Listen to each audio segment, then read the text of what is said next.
Hello everyone, my name is Sharad. I am CEO and co-founder of Catapult Classes, pass out of IFT Delhi, 6 times 99 plus percentiler, and these are my percentiles of previous attempts of CAT. हम लोग you ask we answer series में geometrical probability के questions लगा रहे हैं. Question क्या है? 2 persons agreed to meet at a certain cafe between 7 p.m. and 8 p.m.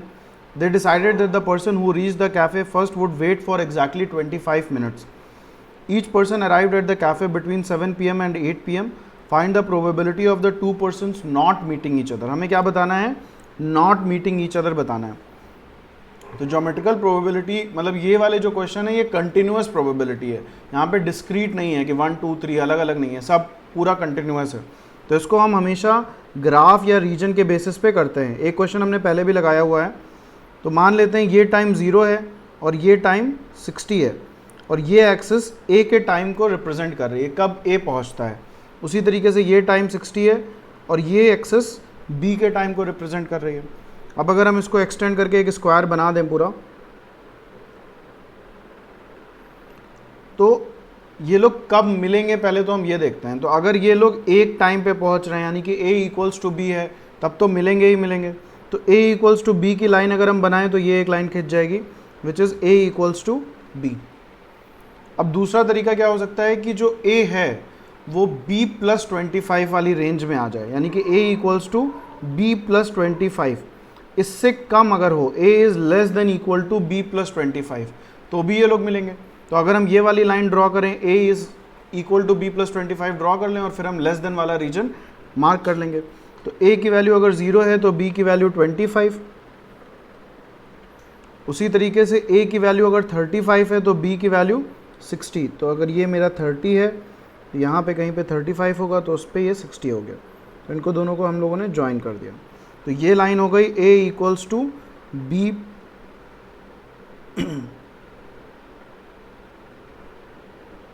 Sorry ये उल्टा में मैं बना दिया है, a equals to B minus 25 बना दिया है. तो ये हो गया a equals to B minus 25.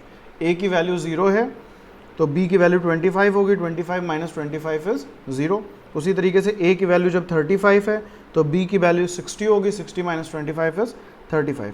लेकिन हमको a का रेंज क्या चाहिए? a जो है ये b माइनस 25 से पहले आ जाए या बाद में आए. तो अगर मान लो b आ रहा है 60 मिनट पे, तो जो a है वो अगर b माइनस 25 यानी कि 35 से पहले आ जाता है तो इसका मतलब कि इन दोनों लोगों की मीटिंग हो जाएगी. तो यहाँ पे हम ये चीज़ भी चेंज कर देंगे. So a is greater than equal to b minus 25. तो अब अगर a की greater than equal to b minus 25 है, इसका मतलब कौन सा रीजन होगा? अगर हम यहाँ पे देखें 0 0, तो a को 0 कर दिया और b को 0 कर दिया, तो a is greater then minus 25. यानी कि ये वाला जो रीजन है ये मेरा फेवरेबल रीजन होगा, नीचे की तरफ वाला रीजन फेवरेबल होगा. तो जब भी हमको ये देखना है इनइक्वालिटी के केस में कि कौन सा रीजन फेवरेबल है, तो लाइन इक्वल वाली लाइन ड्रॉ कर दो और उसके बाद किसी भी एक साइड के एक पॉइंट को अपनी इक्वेशन में रख के देख लो कि वो ग्रेटर है कि लेस है. उस साइड के जितने भी पॉइंट्स होंगे वो सब सेम फॉलो करेंगे. तो हमने इस लाइन के इधर डाउन साइड में 0 0 है उसको चेक कर लिया. तो जब हम a की जगह 0 रख रहे हैं तो 0 is greater then 0 minus 25 valid है. इसका मतलब नीचे वाला रीजन जो है ये हमारा फेवरेबल रीजन है, ऊपर वाला रीजन हमारा फेवरेबल नहीं है. दूसरी लाइन हमारी हो सकती है a is less than equal to b plus 25, right. यानी कि ये कौन सी लाइन होगी? अगर b की वैल्यू 0 है तो a की वैल्यू 25 हो जाए. और उसी तरीके से अगर a की वैल्यू 60 है तो b की वैल्यू 35 हो जाए. तो ये लाइन हमने एक बना दी. अब इसमें हमें लेस देन वाला रीजन देखना है. क्यों लेस देन वाला रीजन देखना है?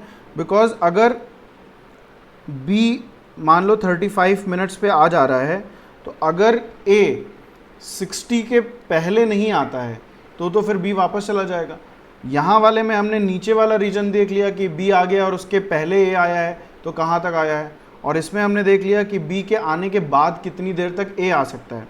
तो अब यहाँ पे भी हम सेम चीज़ देखेंगे, तो 0 0 फिर से प्लॉट करेंगे, तो 0 is less than equal to 0 + 25, again valid है। इसका मतलब हमारा ये ऊपर वाला रीजन फेवरेबल है। तो अब ये देखो कि ये जो पूरा रीजन मैंने मार्क किया है ये मेरा फेवरेबल रीजन हो गया। फेवरेबल इन द सेंस कि इस रीजन में मीटिंग होगी। तो मीटिंग कहाँ नहीं होगी, मीटिंग यहाँ नहीं होगी, इस रीजन में मीटिंग नहीं होगी और इस रीजन में भी मीटिंग नहीं होगी। और हमें बताना है नॉट मीटिंग ईच अदर। तो प्रोबेबिलिटी क्या होती है, favourable region upon total region. For this question favourable region is the green one, जो ये हमने ग्रीन वाला मार्क किया है। तो अब हम ले लेंगे इसको। So this is what, this is 35 और ये भी 35 है। उसी तरीके से ये भी पूरा 35 है और ये भी पूरा 35 है। तो हमारे पास 35 एक स्क्वायर बन गया, नीचे वाला ट्रायंगल ऊपर वाला triangle. So 35 square upon total square 60 square है, तो ये हो जाएगा 7 square upon 12 square, that is 49 upon 144, that is option number C. So I hope सबको समझ में आ गया होगा। बहुत ही अच्छा क्वेश्चन है। ज्योमेट्रिकल प्रोबेबिलिटी के और भी क्वेश्चन हैं जो मैं टैग कर दूंगा इस वीडियो के एंड में, तो वो भी एक बार देख लेना, लगा लेना, तो बेटर क्लैरिटी और अंडरस्टैंडिंग हो जाएगी। If you have like the video please like it, comment on this video, share about our products, share about our channel and subscribe to our YouTube channel. You can mail to me on this ID, you can call and WhatsApp me on this number, and you can also follow me on Instagram @sharad.ift. That's it guys. Keep asking, keep sharing, keep learning and enjoy your day.